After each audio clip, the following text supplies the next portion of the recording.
Sabe como é que está a preparação para o Enem? Você está dando uma olhadinha lá naquelas aulas que o Genivaldo... O Genivaldo quase todo dia posta link, né, para vocês acessarem e verem alguma aula voltada para o Enem. Né? Não percamos nenhum item desse. Né? Apareceu a oportunidade de ver uma aula online ou não, presencial, vá lá, dê uma olhada. Essas escolas particulares já devem estar exibindo aulas presenciais para o Enem, né, ou chamando as pessoas para assistir, então não percamos nenhuma oportunidade, tá bom? Então, Cecília Meirelles é o que nós vamos ver hoje.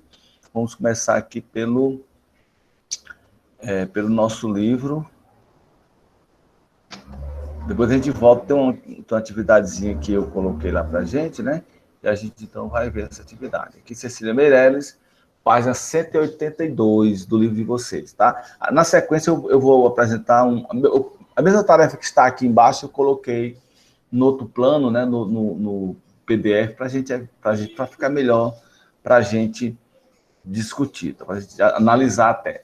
Então, Cecília Meirelles, mais conhecida como poetisa, ela detestava esse rótulo poetisa, ela não gostava, ela queria ser chamada de poeta, tanto que a partir da Cecília Meirelles, todas as demais poetisas, elas passaram a ser denominadas de poetas, né? As poetas, tá certo?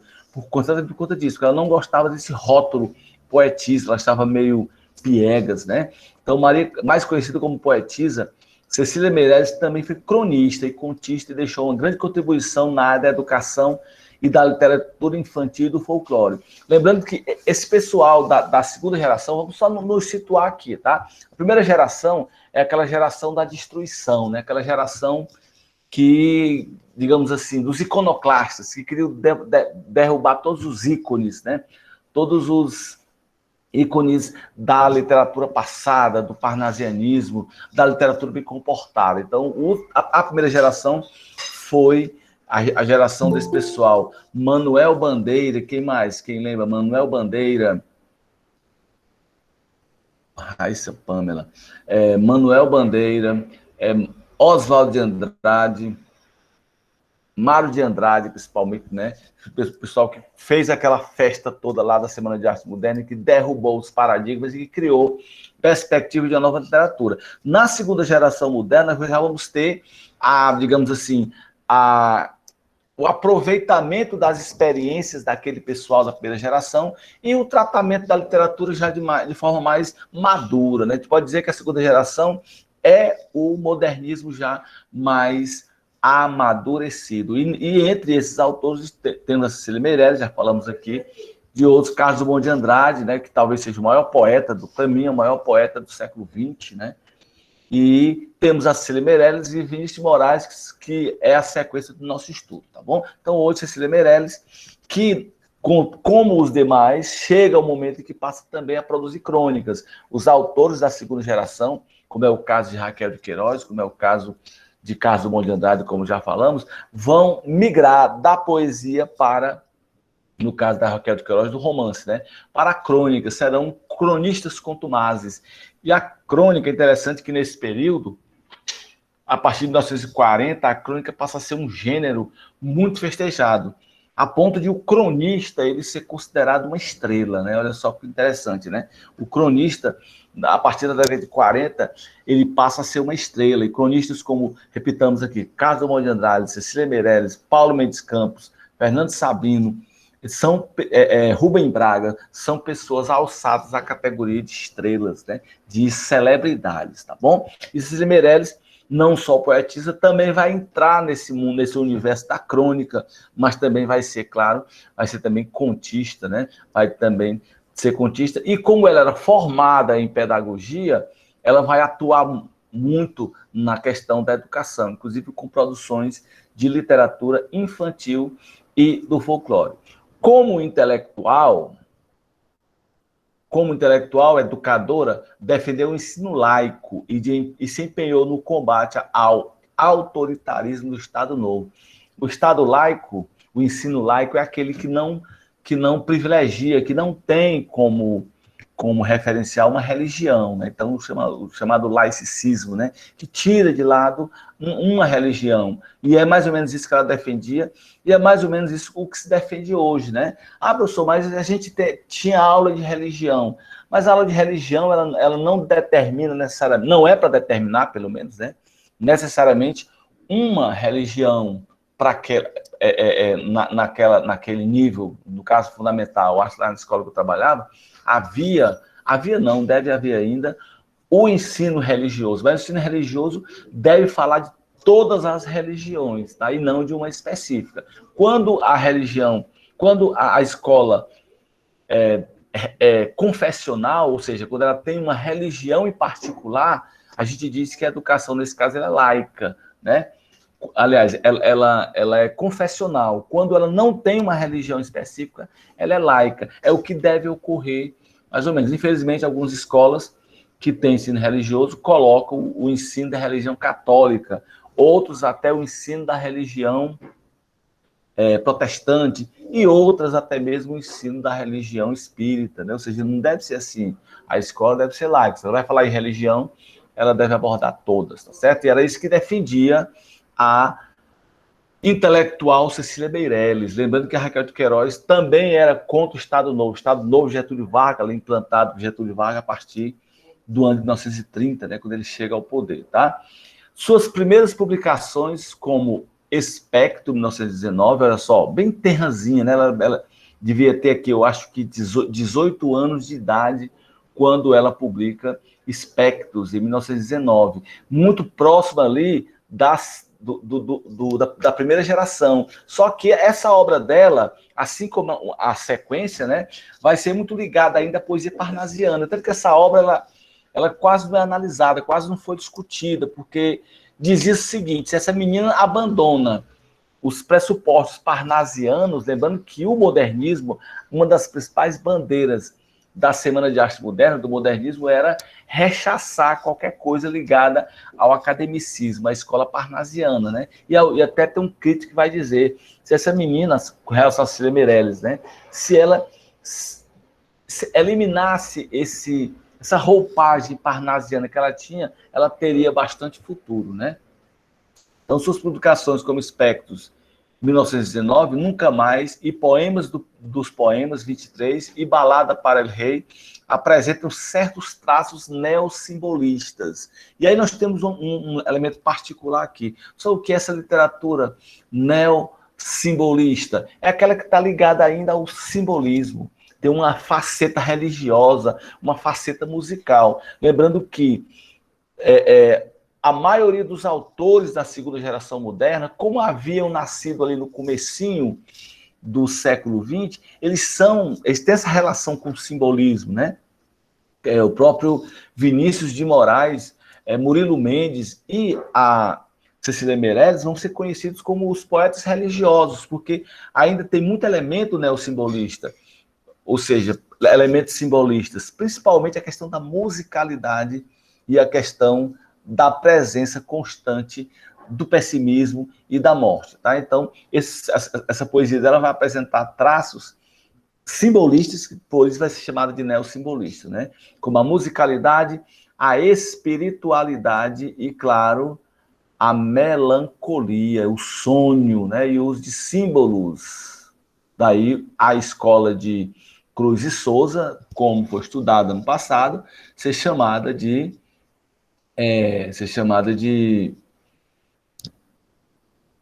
simbolismo, né? Porque ela traz consigo os símbolos, aquele que é mais importante, que deixa a poesia até um pouco mais, digamos assim, mais leve, porque está muito ligado ao etéreo, né? A questão da religiosidade e tudo, mas pesada na leitura, porque é carregado sempre de elementos melancólicos, né? E a presença do sonho, a gente vai ver como o sonho ele está presente na poesia de Cecília Meirelles, assim como esteve presente na poesia de Cruz e Souza, que é o ícone maior da poesia simbolista. A obra da autora, entretanto, mesmo nas produções posteriores, nunca se enquadrou perfeitamente em nenhum movimento literário. Cecília Meirelles é essencialmente uma poetisa moderna. Moderna por quê? Porque ela assume os elementos modernos, como a métrica, né? Como o verso, como a estrofação, como a rima moderna, ou a ausência da rima, né?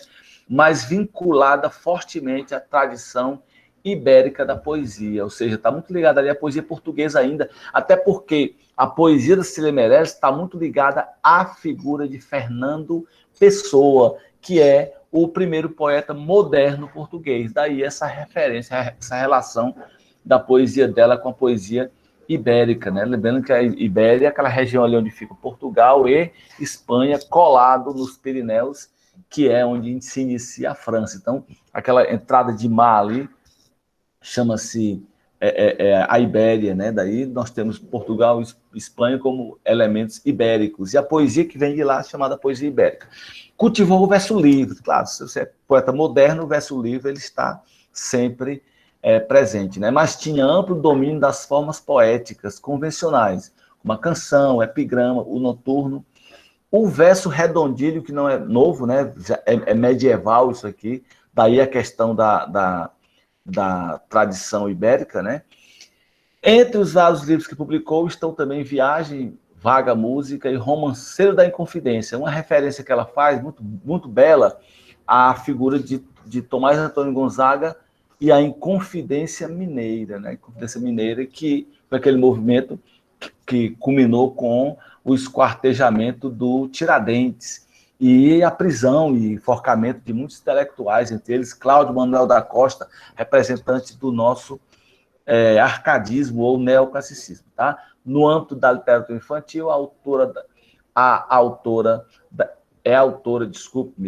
conhecida obra Isto ou Aquilo, de 1964, ano em que ela vai desencarnar, que ela vai morrer com apenas 63 anos de idade, devido a um câncer, né? Um câncer no estômago, no intestino, tá certo? Então, a Cecília Meirelles está apresentada para vocês aí, essa poetisa carioca, né? Neossimbolista, cujo elemento primordial da poesia vai ser, claro, referências à vida de modo geral, uma reflexão eivada de muitas metáforas, tá? Nós vamos ver aqui umas poesias, 3 poesias da Cecília, que eu achei muito interessante a gente analisar, porque tem muito a ver com até mesmo com o mundo contemporâneo, que muito bem serve de emblema para a literatura siciliana. Tá? Modernismo, segunda geração, terceiro ano, professor Alves. Motivo, Cecília Meirelles. Motivo é uma poesia dela, inclusive foi musicada pelo poeta cearense, músico cearense, né? Poeta também, né? Pelo músico cearense Raimundo Fagner. Eu canto porque o instante existe e a minha vida está completa. Não sou alegre nem sou triste, sou poeta. Irmão das coisas fugidias, não sinto gozo nem tormento. Atravesso noite e dias no vento. Se desmorono ou se edifico, se permaneço ou me desfaço, não sei, não sei. Não sei se fico ou passo. Sei que canto, e a canção é tudo. Tem sangue eterno, a asa ritmada, e um dia sei que estarei mudo. Mais nada. Olha que poesia bela, né? Essa poesia o Fagner vai cantar, né? Eu canto porque o instante existe e minha vida está completa. Não sou alegre nem sou triste, sou poeta. Ela vai dizer que irmão das coisas fugidias. O que são coisas fugidias? São coisas efêmeras, né? Coisas que se esvaem rapidamente, coisas que fogem. Não sinto gozo nem tormento. Aí nós temos aqui uma antítese maravilhosa. O gozo aqui, na verdade, é, digamos, o bom da vida. E o tormento é aquilo que faz sofrer. Mas ela não sente gozo e nem tormento. Atravessa noites e dias no vento, como se a imaginação dela fosse um elemento primordial. E ela já começa aqui dizendo, eu canto. Ou seja, eu faço poesia porque o instante existe, né? E a minha vida está completa. Qual é, então, o elemento primordial da canção, da poesia da Cecília Meirelles? É o instante. O instante, no caso, a gente vai entender aqui esse instante como sendo o momento presente. É interessante é que o caso do Monte de Andrade, ele vai dizer, numa das suas poesias, né, ele vai dizer que O mundo dele é o presente, as pessoas presentes, o mundo presente. Ou seja, eu não quero ser o poeta de um mundo caduco e nem quero cantar o mundo futuro. Estou preso ao momento. Essas palavras de Carlos Drummond de Andrade vão se servir muito bem aqui para ratificar essa poesia de Cecília Meirelles, né? Eu estou preso no momento. Eu canto porque o instante existe. Ou seja, a inspiração para eu cantar, para eu fazer poesia, é o presente, é um instante no qual eu estou vivendo, tá? Se desmorono ou se edifico, se caio, se me levanto, né? Ou se construo, se permaneço ou me desfaço, não sei, não sei. Não sei se fico ou passo. Aí nós vamos lembrar de novo de Carlos Drummond de Andrade, que tem um poema no qual ele vai dizer, Carlos Drummond de Andrade vai dizer, não deixe que o tempo fique sem passar, não deixe que o tempo passe sem ficar. A necessidade de que esse momento ele consiga ficar, né? Ele consiga ficar, ele não passe e ficar. É preciso que você tire alguma coisa dele, já que estamos vivos, já que estamos vivendo, aproveitemos o máximo o tempo no qual estamos inseridos. Sei que canto, e a canção é tudo. Ou seja, eu faço poesia e isso para mim é tudo. Nada interessa para mim. Ela nesse momento aqui da poesia, né, da canção, aliás, do motivo, ela estava vivendo um momento muito difícil. Ela tinha um casamento muito tumultuado com o português e a vida financeira dela não era das melhores também. Né? Ela era perseguida por conta da questão do Estado Novo, né? Então essa poetisa, a Cecília Meirelles, vai ter toda essa pressão também. E ela vai dizer isso, sei que canta e a canção é tudo. A canção tem sangue, a canção tem asa ritmada. E um dia eu sei que estarei mudo, um dia eu sei que morrerei, ó. Que um dia ela sabe que vai passar, né? A única razão, a única certeza que ela realmente tem é essa, é que um dia ela vai passar. Um dia ela vai morrer e um dia eu estarei mudo. Mas ela vai deixar a canção, vai deixar a poesia, porque essa é eterna, né? A poesia é eterna. Ou seja, a poesia a literatura tem sangue eterno. O resto vai acabar, o resto vai embora, né? Daí essa belíssima poesia da Cecília Meirelles, intitulada Motivo, né? E temos uma chamada Canção. Essa é uma das mais belas, os melhores símbolos da poesia neossimbolista. Pus o meu sonho no navio e o navio em cima do mar. Depois abri o mar com as mãos para o meu sonho naufragar. Minhas mãos ainda estão molhadas do azul das ondas entreabertas e a cor que escorre de meus dedos colore as areias desertas. O vento vem vindo de longe. A noite se curva de frio, debaixo da água vai morrendo meu sonho dentro de um navio.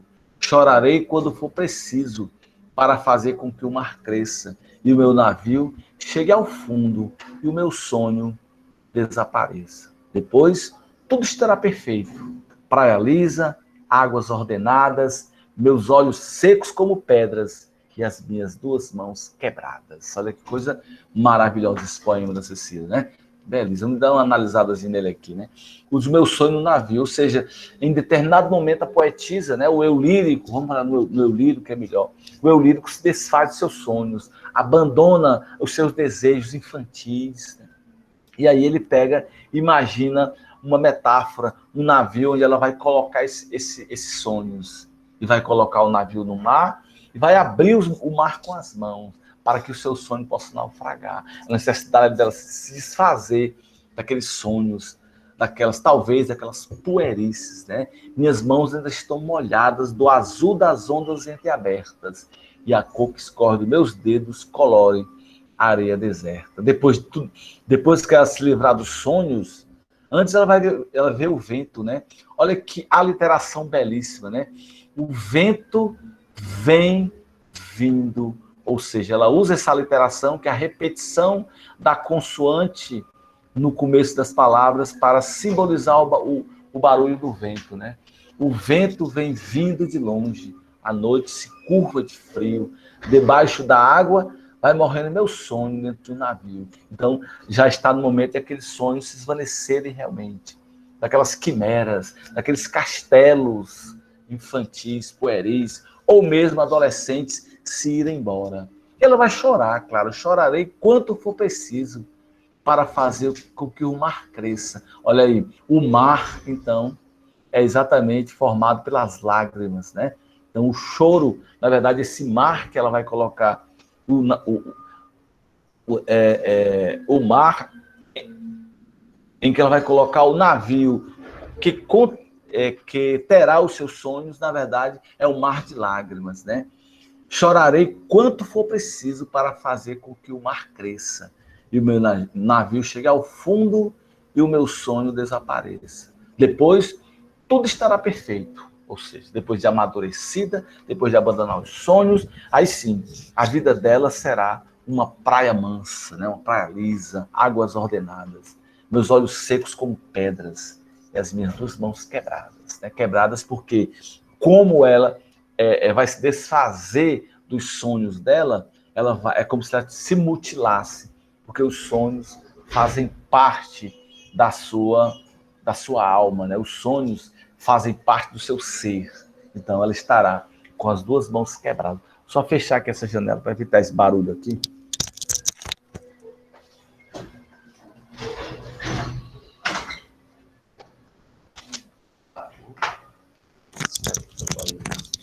Pronto. E vamos agora ao terceiro poema, que chama-se Marcha. As ordens da madrugada romperam por sob os montes. Nosso caminho se... Olha, vamos imaginar o seguinte, quando a gente começa a ler a poesia da Cecília Meirelles, a gente já imagina um quadro. E esse quadro, ele está cheio de cores, muitas vezes cores não muito vivas, né? Cores um pouco mortas. No caso aí, a madrugada, né? As ordens da madrugada romperam por sob os montes, ainda com aquela nuvenzinha lá em cima. Nosso caminho se alarga, sem campos verdes nem fontes. Apenas o sol redondo e alguma esmola de vento quebraram as formas do sono com a ideia do movimento. Vamos ter mais uma vez a referência aqui ao sonho, né? Ou seja, através do sono. E o sono é a matéria principal dos sonhos, com a ideia de movimento. Vamos a passo, e de longe, entre nós dois, anda o mundo. Com alguns vivos pela tona, com alguns mortos pelo fundo. Ou seja, vamos... entre nós dois anda o mundo, ou seja, o mundo está acontecendo, apesar de a gente muitas vezes não perceber. Algumas pessoas vivas e muitos mortos na memória.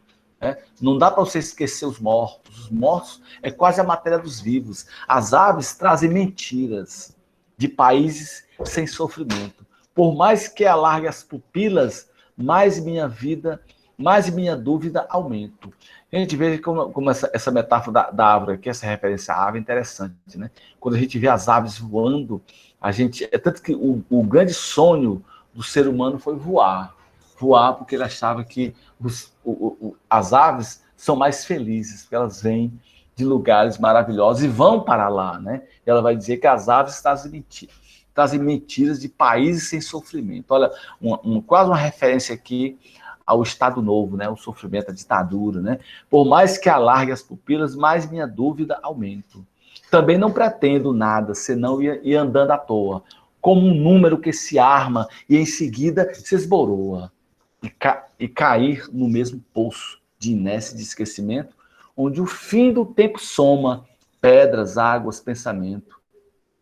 Gosto da minha palavra pelo sabor que lhe deste, mesmo quando é linda, amarga, como qualquer fruto agreste, mesmo assim amarga, é tudo que tenho, entre o sol e o vento, meu vestido, minha música, meu sonho, meu alimento. Você percebe elementos que vão retomando constantemente aqui a poesia simbolista, né? O vento, o vestido, a música, o sonho, o verde vestido aqui, e o vento gerando mais uma vez aquela aliteração, né? Quando penso no teu rosto, fecho os olhos de saudade. Tenho visto muita coisa, menos a felicidade. Soltam-se os meus dedos tristes dos sonhos claros que invento. Nem aquilo que imagino já me dá contentamento. como tudo sempre acaba, oxalá, sempre bem cedo, a esperança que falava tem lábios brancos de medo. O horizonte corta a vida, isento de tudo, isento. Não há lágrima nem grito, apenas consentimento. Então, quase que essa marcha aqui, quase um hino à vida, né? Ao direcionamento para onde ela vai. E ela vai dizer que gosta da palavra. Lembrando que no poema Canção, ela vai, aliás, no poema Motivo, ela vai reafirmar isso. Ela vai dizer que a canção é tudo. E aqui ela diz que eu gosto da palavra pelo sabor que lhe deste, mesmo quando é linda, amarga. Como qualquer fruta agreste, mesmo assim amarga é tudo que tem.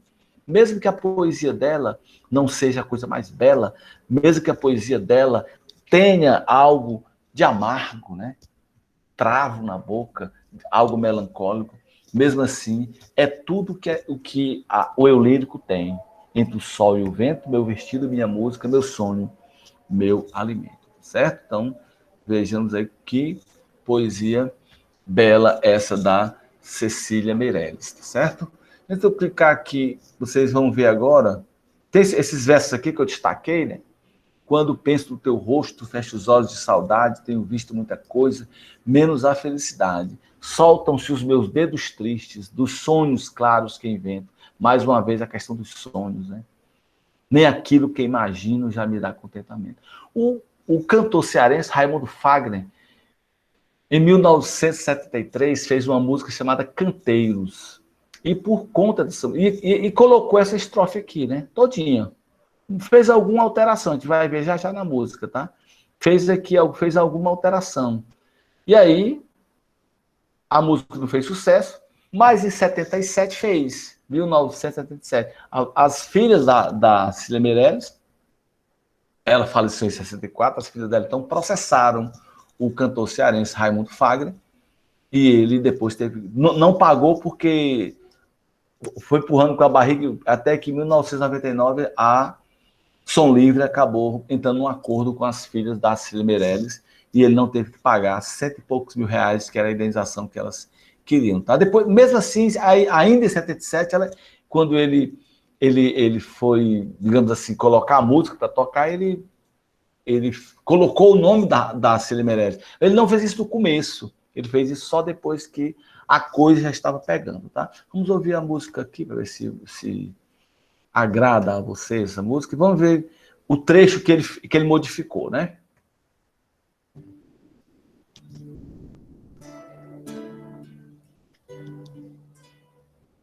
Ouro lá atrás, espetacular, esperando para atacar. Especialmente a vocês que vão nos ajudar a cantar.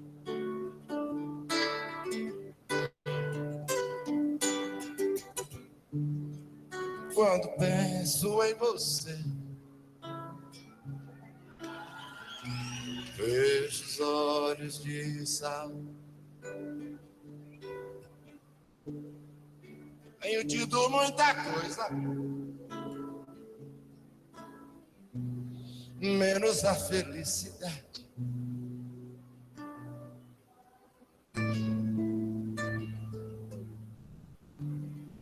Correm os meus dedos longos,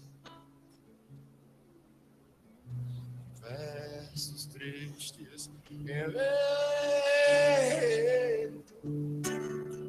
nem aquilo a que me entrego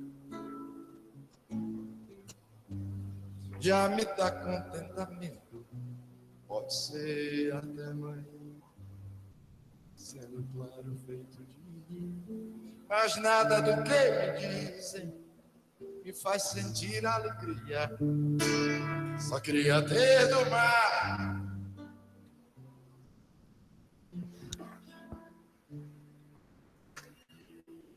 esconder minha tristeza. Chegou de coisa, cuida amor da vida. Se não chega a morte ou coisa parecida, nos arrasta por...